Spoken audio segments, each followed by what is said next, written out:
स्वागत दोस्तों, आगे चैनल से आगे सामने मोदी चले गए। सबसे पहले सबसे बड़ी आपको बताएंगे दोस्तों, जहां पर देश के अंदर किस तरीके से बन रहा है माहौल और इसके बाद कांग्रेस पार्टी की विचारधारा की ओर देश धीरे धीरे करके शिफ्ट होता चला जा रहा है। बताएंगे एक बड़ी पार्टी ने अपने पूरे के पूरे नेताओं को मिलाकर कांग्रेस पार्टी का साथ देने का फैसला लिया है दोस्तों, और पूरी पार्टी ही कांग्रेस पार्टी में शामिल हो गई है। बताएंगे डिटेल में क्या है पूरा मामला, इसी के साथ में चलेंगे एक और बड़ी अपडेट जिसमें गोवा की एक उपचुनाव सीट को लेकर भी कांग्रेस पार्टी ने बना दी अपने पूरे समीकरण, मात्र 83 वोटों से हारे व्यक्ति को अपने साथ में शामिल करवा लिया गया है दोस्तों। बताएंगे डिटेल में क्या है पूरा मामला, इसी के साथ में बताएंगे कहां पर हुआ जोरदार तरीके का प्रदर्शन और क्या प्रशांत किशोर समाजवादी पार्टी और कांग्रेस पार्टी के गठबंधन का हिस्सा बनने जा रहे हैं। क्या उत्तर प्रदेश के अंदर सब मिलकर लड़ेंगे चुनाव? एक एक करके चलेंगे आज की सारी बड़ी खबरों की तरफ, सारी बड़ी अपडेट आप तक पहुंचाएंगे दोस्तों। लेकिन उससे पहले अगर आप भी मानते हैं कि धीरे धीरे करके कई सारी बड़ी पार्टियों के द्वारा कांग्रेस पार्टी की ओर अपनी विचारधारा को शिफ्ट करने से पता चल रहा है कि धीरे धीरे कांग्रेस पार्टी का विस्तार होते चले जा रहा है और कांग्रेस पार्टी की विचारधारा लोगों को प्रभावित कर रही है और ये देश में विचारों के परिवर्तन की ओर संकेत है। तो इस वीडियो को लाइक करके लाल बटन दबाकर चैनल को सब्सक्राइब करके बेल आइकन दबाकर कमेंट बॉक्स में अपनी राय जरूर लिखा बताएगा दोस्तों। ज्यादा से ज्यादा वीडियो को शेयर कीजिएगा। चलते हैं सबसे पहले सबसे बड़ी ब्रेकिंग न्यूज अपडेट की तरफ, जहां पर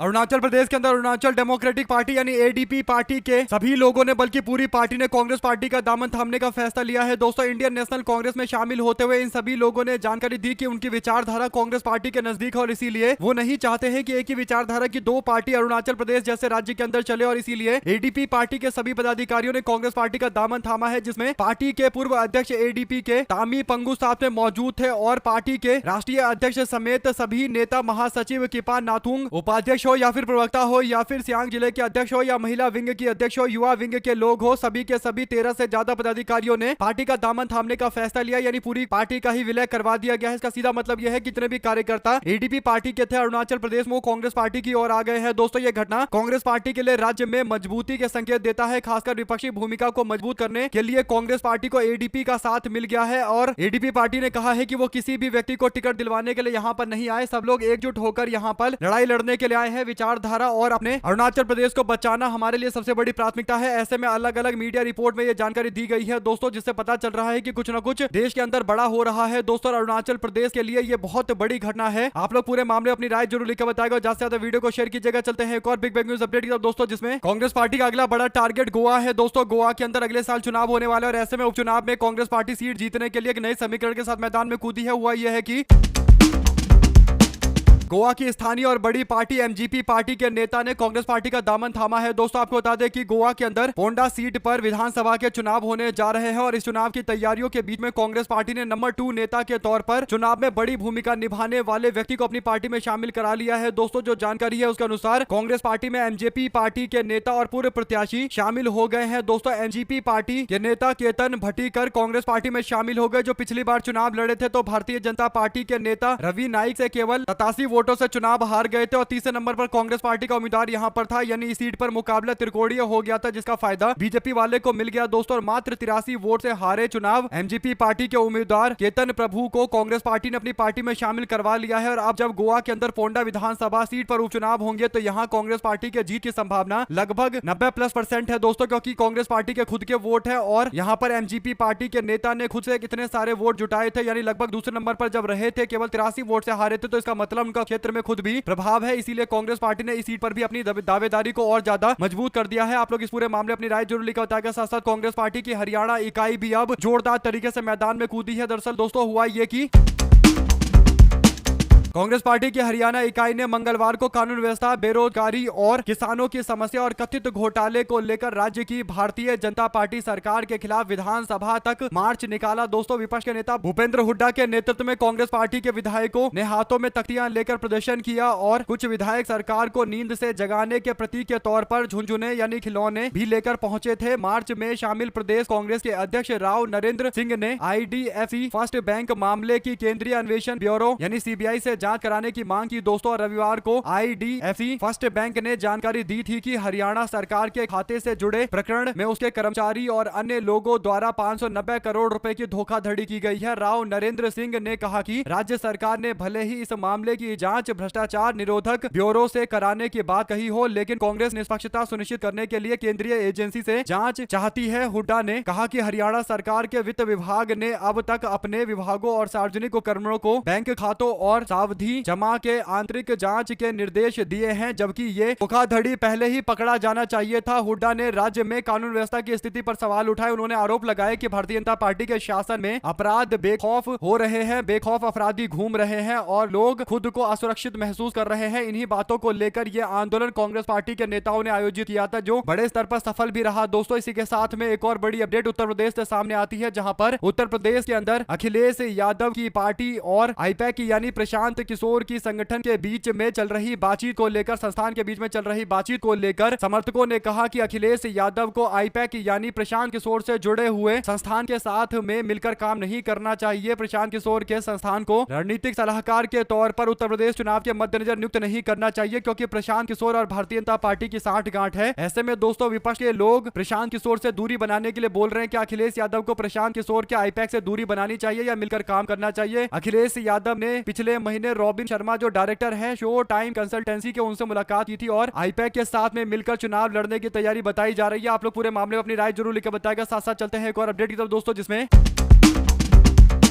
लोकसभा में विपक्ष के नेता राहुल गांधी मंगलवार को अपने आवास के बाहर एक घायल ऑटो रिक्शा वाले से मिले दोस्तों। और राहुल गांधी जब भोपाल जा रहे थे तब उनको पता चला कि एक ऑटो रिक्शे वाला घायल हो गया है, तो राहुल गांधी ने मुलाकात करते हुए ऑटो रिक्शे वाले को सुविधाएं पहुंचाई है दोस्तों, और अस्पताल तक पहुंचाकर इलाज कराने की बातें राहुल गांधी बोल रहे हैं। उन्होंने काफिला रोका क्योंकि एक व्यक्ति को चोटिल देखा था उन्होंने। इसी के साथ में उत्तर प्रदेश से एक और बड़ी अपडेट आई है, जहां पर समाजवादी पार्टी के अध्यक्ष अखिलेश यादव ने बीजेपी पर निशाना साधते हुए कहा कि भाजपा हटाओ सनातन बचाओ का नारा हम लोगों के सबसे प्रमुख नारों में एक है और सच्चे संतों के अपमान का आरोप लगाते उन्होंने कहा कि भाजपा विरोधियों को झूठे मामले से डराने दबाने की कोशिश ज्यादा दिन चलने वाली नहीं है। अखिलेश यादव ने कहा कि ये लोग बुरी तरीके से बौखला चुके हैं और ये लोग सनातन धर्म को बदनाम कर रहे हैं, उसको हटाने की कोशिश कर रहे हैं। सनातन धर्म को बचाना है तो बीजेपी को हटाओ, यानी भाजपा हटाओ सनातन बचाओ का नारा सबके सामने अखिलेश यादव ने लगाया है दोस्तों। इससे पहले बीजेपी वाले अखिलेश यादव को सनातन विरोधी बताते थे और आज अखिलेश यादव बीजेपी वालों को आईना दिखाते हुए बता रहे हैं कि जो साधु संत बीजेपी के खिलाफ हैं, बीजेपी वाले उस साधु संत को इस तरीके से फंसा रहे हैं जैसे कोई राजनेता हो या फिर कोई जैसे बहुत बड़ा अपराधी हो। अखिलेश यादव ने कहा कि भाजपा की ये पुरानी कार्यशैली है, उसके खिलाफ आवाज उठाओ, वो यही हरकतें करेंगे। सपा प्रमुख ने यह भी दावा किया कि भाजपा खेमे के भीतर आपसी खटपट की आवाजें अक्सर बाहर सुनाई देती है। उनके इस बयान के बाद सियासी बयानबाजी और तेज होने की संभावना है दोस्तों। अखिलेश यादव ने पोस्ट किया, भ्रष्ट भाजपाई उनके मुखबिर संगी साथी और सत्ता सजातीय वाहिनी की बिगड़ी तिकड़ी नकारात्मकता का आपराधिक त्रिगुट है, जिसका मकसद ये है, मंसूबा ये है कि धन कमाओ और धन कमाकर सत्ता हासिल करो, सत्ता हासिल करके धन कमाओ। ये सब के सब अपने अपने स्वार्थ के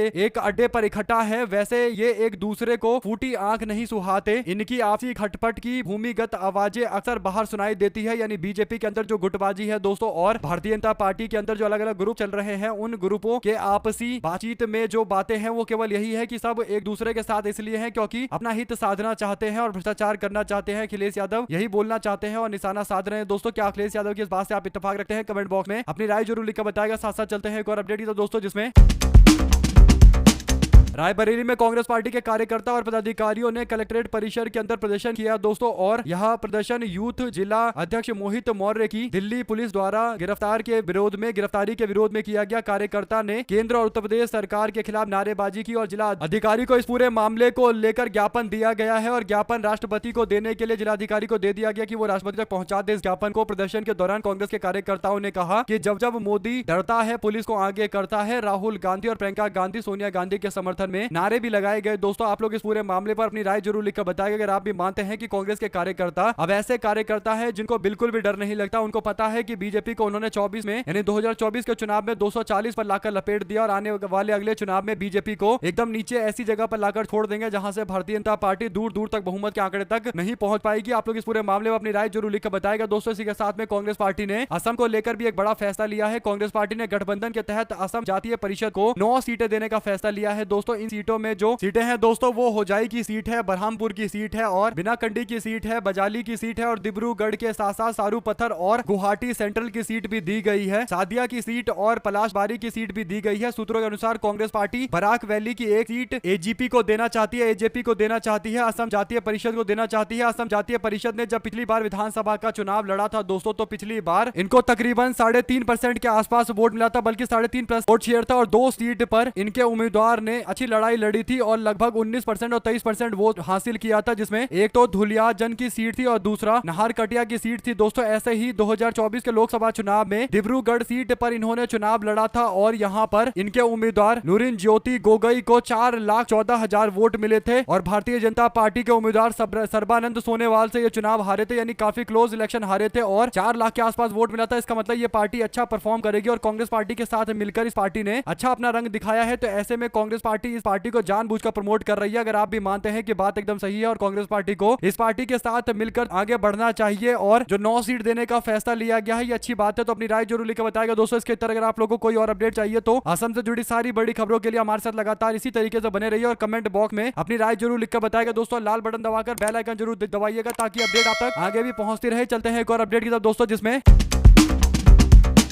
कांग्रेस पार्टी छोड़कर भारतीय जनता पार्टी में शामिल हुए नेता को लेकर अब बड़ी अपडेट आई है। दोस्तों दरअसल बीजेपी में घुसे भूपेन बोरा ने कांग्रेस पार्टी को लेकर उलझुल बयान देना शुरू कर दिया कि उनको टाइम नहीं दिया जाता था, उनको पार्टी में परेशान किया जाता था और तमाम तरीके का रोना धोना शुरू किया। दोस्तों इनको लगा कि रोए धोएंगे तो फिर भारतीय जनता पार्टी के अंदर इनको सपोर्ट मिलेगा, लेकिन भारतीय जनता पार्टी में इनकी कोई हैसियत नजर नहीं आ रही है। भूपेन बोरा अपने विधानसभा क्षेत्र के अंदर एक बाइक रैली का आयोजन करने के लिए जा रहे थे। दोस्तों बाद में पता चला कि भूपेन बोरा के बाइक रैली में भारतीय जनता पार्टी के कार्यकर्ताओं ने इनडायरेक्ट तरीके से बहिष्कार कर दिया। सोशल मीडिया में छपी रिपोर्ट बताती है कि भारतीय जनता पार्टी में शामिल होने के बाद अपनी पुरानी विधानसभा सीट बिहपुरिया सीट में बाइक रैली की चर्चा चल रही है और बाइक रैली करने का दावा चल रहा था, लेकिन बीजेपी के कार्यकर्ता इस क्षेत्र के अंदर भारतीय जनता पार्टी के नेता से इतर कोई दूसरी पार्टी से आए नेता के साथ में खड़े नहीं रहना चाहते हैं। दोस्तों पिछली बार जब बिहपुरिया विधानसभा सीट पर चुनाव हुए थे तो यहाँ पर बीजेपी के अमी कुमार भुइया चुनाव जीत गए और वर्तमान विधायक भी हैं। बीजेपी के टिकट पर इन्होंने जीत हासिल की। भूपेन बोरा का दल बदल के बाद ये माना जा रहा है कि यहीं से चुनाव लड़ने की कोशिश करेंगे। दोस्तों हालांकि इनको 2006 में हार मिली, 16 में हार मिली, 21 में हार मिली और भूपेन बोरा लगातार अपनी सीट से हार रहे थे, फिर भी कांग्रेस पार्टी ने इनको प्रदेश का अध्यक्ष बनाया और बड़े पोस्ट पर पहुंचाया। दोस्तों इसके बावजूद इनको लग रहा था कि कांग्रेस पार्टी ने इनको क्यों नहीं कांग्रेस पार्टी का राष्ट्रीय अध्यक्ष मल्लिकार्जुन खड़गे को हटाकर बना दिया, इसलिए ये शायद भारतीय जनता पार्टी में चले गए। लेकिन भारतीय जनता पार्टी में गए जरूर है, लेकिन वहां इनका कोई सम्मान तो हो नहीं रहा। दोस्तों यहाँ तक कि पार्टी के कार्यकर्ता इनके साथ दिखना भी नहीं चाहते हैं। इससे ही पता चल रहा है कि भूपेन बोरा एकदम फर्जीवाड़ा नेतृत्व के तहत काम कर रहे थे कांग्रेस पार्टी में और अब ये पूरी तरीके से एक्सपोज हो गए हैं। दोस्तों ऐसे में भूपेन बोरा को बताना चाहिए कि अगर ये बीजेपी के कार्यकर्ताओं से बाइक रैली नहीं करवा सकते तो ये क्या भारतीय जनता पार्टी में आलू छीलने के लिए गए हैं। आप लोग इस पूरे मामले में अपनी राय जरूर लिखकर बताएगा। चलते हैं एक और बिग न्यूज अपडेट की तरफ, जहां पर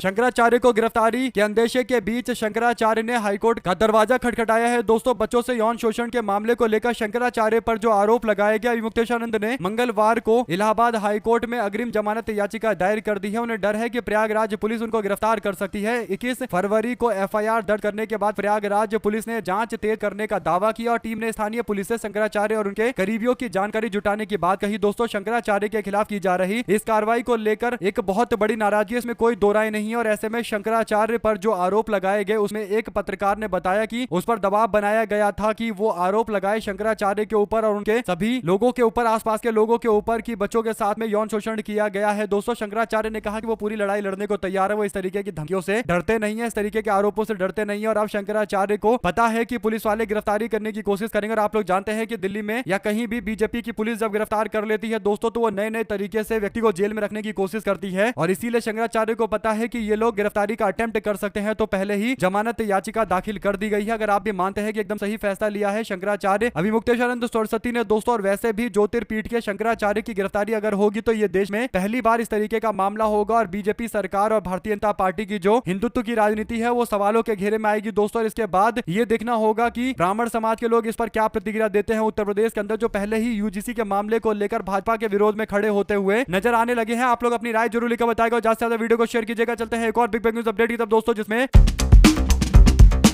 भारत और अमेरिका के बीच में हुए ट्रेड डील के विरोध में मध्य प्रदेश के भोपाल के अंदर जवाहर चौक पर कांग्रेस पार्टी ने किसान महा चौपाल लगाई। नेता प्रतिपक्ष राहुल गांधी सभा को संबोधित कर रहे हैं। राहुल गांधी ने हिंदुस्तान के इतिहास में पहली बार लोकसभा में विपक्ष के नेता को बोलने नहीं दिया गया, बयान देते हुए कहा कि वे चीनी घुसपैठ के मुद्दे पर बात रखना चाहते थे। मैं ये बोलना चाहता था, बताना चाहता था कि एमएम नरवणे की किताब में क्या लिखा हुआ है और उन्होंने चीनी घुसपैठ का जिक्र करते हुए बीजेपी सरकार के रवैये को लेकर, उदासीन रवैये को लेकर सवाल खड़ा किया था और नरेंद्र मोदी ने उस समय है एमएम नरवणे को समर्थन करते हुए एमएम नरवणे के साथ मिलकर इस पूरे मामले पर एक्शन लेने की जगह एमएम नरवणे से बोल दिया था कि जो उचित समझते हो वो करो। वो भी कई घंटों के बाद, यानी बार बार फोन करने के बाद बोला गया, और ये भी केवल इतनी सी बात बोली गई, यानी अकेला छोड़ दिया गया एमएम नरवणे को। दोस्तों यही बात राहुल गांधी किताब के माध्यम से जिक्र करना चाहते थे, लेकिन इस पर बुरी तरीके से बीजेपी वाले बौखला गए और राहुल गांधी को बोलने नहीं दिया गया। कांग्रेस के कार्यकर्ताओं और पुलिस में धक्का मुक्की को लेकर भी जानकारी है। दोस्तों सभा स्थल पर जाने के लिए कांग्रेस के नेता और कार्यकर्ताओं में पुलिस के बीच में बहस होती हुई दिखाई दी। एसपी ट्रैफिक अजय वाजपेयी ने कार्यक्रम में आने वालों को प्लेटिनम प्लाजा और वीआईपी रोड डिपो की ओर एंट्री दी जा रही है, और इसके बाद ट्रैफिक को डाइवर्ट करने की भी जानकारी मिली। कुल मिलाकर दोस्तों कांग्रेस पार्टी के कार्यकर्ताओं को आगे जाने से रोका जा रहा था, तो इसे लेकर जोरदार विरोध भी देखने को मिला। कुल मिलाकर कांग्रेस पार्टी हर मोर्चे पर अभी भारतीय जनता पार्टी सरकार की तानाशाही से लड़ रही है। दोस्तों कहीं पुलिस के द्वारा आगे जाने से रोका जाता है, ट्रैफिक डाइवर्ट कर दिया जाता है, कभी कुछ तो इस तरीके से लगातार कांग्रेस पार्टी और बीजेपी के पुलिस प्रशासन और पूरे तंत्र के बीच में लगातार धक्का मुक्की और तमाम तरीके का संघर्ष चल रहा है। दोस्तों ऐसे में राहुल गांधी ने साफ तौर बोला है कि वो इस संघर्ष को 100% आगे बढ़ाएंगे, और कांग्रेस पार्टी के युवा मोर्चा के कार्यकर्ताओं से उन्होंने कहा कि आप हमारी पार्टी के बब्बर शेर हो, आप लोग इसी तरीके से लड़ाई जारी रखो, मैं भी लड़ाई लड़ने के लिए पूरी तरीके से तैयार हूं। और राहुल गांधी भी बार बार कोर्ट के चक्कर लगा रहे हैं। दोस्तों राहुल अपनी लड़ाई लड़ रहे हैं और कांग्रेस पार्टी युवा मोर्चा के लोग विचारधारा की पूरी तरीके से लड़ाई लड़ रहे हैं, और ऐसे में दोनों नेता और कार्यकर्ता जब मिलकर लड़ते हैं तो फिर पूरी तरीके से पार्टी एकजुट होती है, और राहुल गांधी ने पूरा विश्वास कार्यकर्ताओं पर दिखाया है। आप लोग अपनी राय जरूर लिखकर बताएगा। साथ साथ चलते हैं एक और बड़ी अपडेट दोस्तों, जिसमें कांग्रेस पार्टी ने प्रधानमंत्री नरेंद्र मोदी के आगामी इजरायल दौरे के समय को लेकर मंगलवार को सवाल खड़े किए और आरोप लगाया कि इस सरकार ने फिलिस्तीनियों और उनके हितों को त्याग दिया। पार्टी महासचिव जयराम रमेश ने फिलिस्तीन को लेकर भारत के लंबे समय से चली आ रही नीति का उल्लेख करते हुए कहा कि भारत फिलिस्तीन राष्ट्र को मान्यता देने वाले शुरुआती देशों में शामिल था। इजरायल के कब्जे वाले वेस्ट बैंक में हजारों फिलिस्तीनियों को बेदखल किया गया, विस्थापित किया गया, और लगातार कार्रवाई चल भी रही है। दुनिया भर में इसकी निंदा हो रही है। ऐसे में इजरायल के रहमी वाले बर्ताव को लेकर जोर शोर से आवाज उठाई जानी चाहिए। उन्होंने भारतीय जनता पार्टी की नीति को लेकर सवाल खड़ा किया। कांग्रेस पार्टी ने कहा कि नरेंद्र मोदी इजरायल तो जा रहे हैं, लेकिन उनको इजरायल के साथ साथ फिलिस्तीन भी जाना चाहिए। भारत ने हमेशा फिलिस्तीन का दौरा किया है ताकि फिलिस्तीन के अंदर भी मैसेज क्लियर रहे कि भारत हमेशा फिलिस्तीन के साथ में है। ऐसे में दोस्तों नरेंद्र मोदी अकेले केवल इजरायल के दौरे पर जा रहे हैं, तो इसे लेकर नाराजगी जताई गई है। आप लोग अपनी राय जरूर लिखकर बताएगा। साथ साथ कांग्रेस पार्टी जो टी शर्ट पहनकर विरोध करने के लिए पहुंची दोस्तों युवा मोर्चा के लोग, उसे लेकर अब बीजेपी के लोग दावा कर रहे हैं कि वो जो टी शर्ट पकड़ा गया है गाड़ियों के अंदर, वो एक बहुत बड़ी चीज पुलिस ने पकड़ ली है, और इस मामले पर कई लोगों को हिरासत में भी लिया गया। तो कांग्रेस पार्टी ने कहा कि प्राइम मिनिस्टर इज कॉम्प्रोमाइज्ड, यानी हमारा प्रधानमंत्री जो है वो कॉम्प्रोमाइज्ड है। इसके बाद लोगों ने कहा कि आप ऐसा करिए कि ये लिखा हुआ टी शर्ट छपाइए, लोग बहुत खरीदेंगे, क्योंकि इस टी शर्ट की डिमांड आजकल बहुत है। क्योंकि कुछ लोगों को लगता है कि ये टी शर्ट देशद्रोह का एक प्रतीक है, यानी प्रधानमंत्री को डरपोक बोल दो या प्रधानमंत्री को कॉम्प्रोमाइज बोल दो तो बीजेपी वालों के हिसाब से ये देशद्रोह हो जाता है दोस्तों। यानी नॉर्मल प्रदर्शन को भी बीजेपी वाले एक बहुत बड़े क्राइम की तरह बताने की कोशिश करते हैं, जिसके बाद आने वाले दिनों के अंदर ये आंदोलन और तेज होगा, इसमें कोई दो राय नहीं है। अगर आप भी मानते हैं कि टी शर्ट से बीजेपी के लोग इतना डर रहे हैं, तो सोचिए जिस दिन असली वाला आंदोलन होगा दोस्तों, जो अन्ना आंदोलन के टाइम में हुआ था, उसमें फिर बीजेपी की क्या हालत होगी। आप लोग पूरे मामले में अपनी राय जरूर लेकर बताएगा, और ज्यादा से ज्यादा वीडियो को शेयर कीजिएगा। चलते हैं एक और बिग न्यूज अपडेट की तरफ, जहां पर राहुल गांधी ने भोपाल के अंदर एक बड़ा बयान देते हुए कहा कि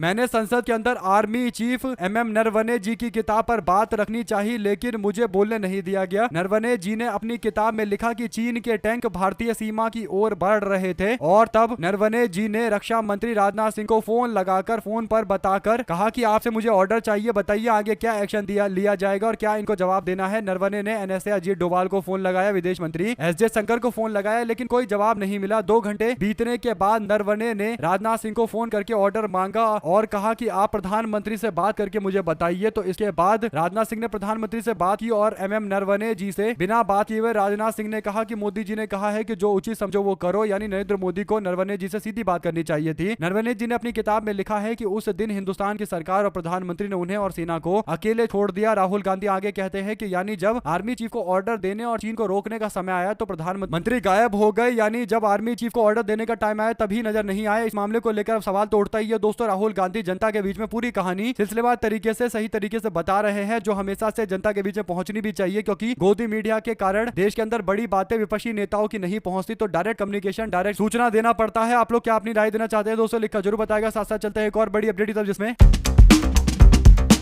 महाराष्ट्र में कांग्रेस पार्टी के विधायक साजिद खान पठान को जान से मारने की धमकी मिली है। ये धमकी कथित तौर पर कुख्यात बिश्नोई गैंग के एक साथी ने दी है। उनसे 10 करोड़ रुपए की रंगदारी भी मांगी है। कांग्रेस पार्टी के वरिष्ठ नेता विजय वेटीवार ने मंगलवार को महाराष्ट्र विधानसभा में ये मुद्दा उठाया। वेटीवार ने सदन में मांग की कि साजिद खान को तुरंत सुरक्षा दी जाए। इस पर विधानसभा के अध्यक्ष स्पीकर ने सरकार को निर्देश दिया कि वो इस मामले को गंभीरता से ले और विधायक की सुरक्षा पक्का करने के लिए उचित कदम उठाए। आप लोग इस पूरे मामले पर क्या राय देना चाहते हैं दोस्तों, लिखकर जरूर बताएगा, क्योंकि कांग्रेस पार्टी के लोगों को जिस तरीके से इस गैंग के द्वारा धमकियां दी जा रही है, काफी गंभीर मामला है दोस्तों। और सबसे बड़ी बात तो यह है कि देश के अंदर गैंग चल रहे हैं और बीजेपी वाले इस पर एक शब्द नहीं बोल रहे। आप लोग पूरे मामले में अपनी राय जरूर लिखकर बताएगा दोस्तों। ज्यादा से ज्यादा वीडियो को शेयर कीजिएगा ताकि पल पल की पूरी अपडेट आप लोगों तक लगातार इससे जुड़ी आगे भी पहुंचती रहे। इसी के साथ में चलते हैं एक और बिग न्यूज अपडेट की तरफ दोस्तों, जहां पर गोवा के अंदर town and country planning act की धारा 39A के तहत हो रहे बेतहाशा भूमि रूपांतरण के खिलाफ गोवा में जनता का जबरदस्त आक्रोश देखने को मिला। प्रदर्शनकारियों ने मंत्री विश्वजीत राणे के घर के बाहर उनकी शव यात्रा निकाली और मुख्यमंत्री प्रमोद सावंत से इस पूरे मामले को लेकर बातचीत की जा रही है। और प्रमोद सावंत विपक्ष से बातचीत करके मामले को सॉल्व करने की कोशिश कर रहे हैं, लेकिन विपक्ष का कहना है कि गोवा को इंडस्ट्रियलाइजेशन का हब मत बनाओ, यानी गोवा को बर्बाद मत करो। ये टूरिस्ट के लिए एक अच्छी जगह है और यहाँ पर लोग आते हैं, एनवायरमेंट अच्छा है और यहाँ पर कंस्ट्रक्शन के नाम पर, डेवलपमेंट के नाम पर पूरे के पूरे जमीनों का जो चित्र बदला जा रहा है, जो चरित्र बदला जा रहा है। जो जमीन यहाँ पर घर बनाने के लिए है या फिर छोटे मोटे उद्योगों के लिए है या यूं कहिए किसी फार्म के लिए है दोस्तों, ताकि इन्वायरमेंट से जुड़ी चीजें यहाँ पर रहे, वहां पर बड़े बड़े कंस्ट्रक्शन करके गोवा को अलग तरीके से बनाने की कोशिश की जा रही है, जिसका विरोध शुरू हुआ है। आप लोग इस पूरे मामले अपनी राय जरूर लिखकर बताएगा। साथ साथ केंद्र सरकार ने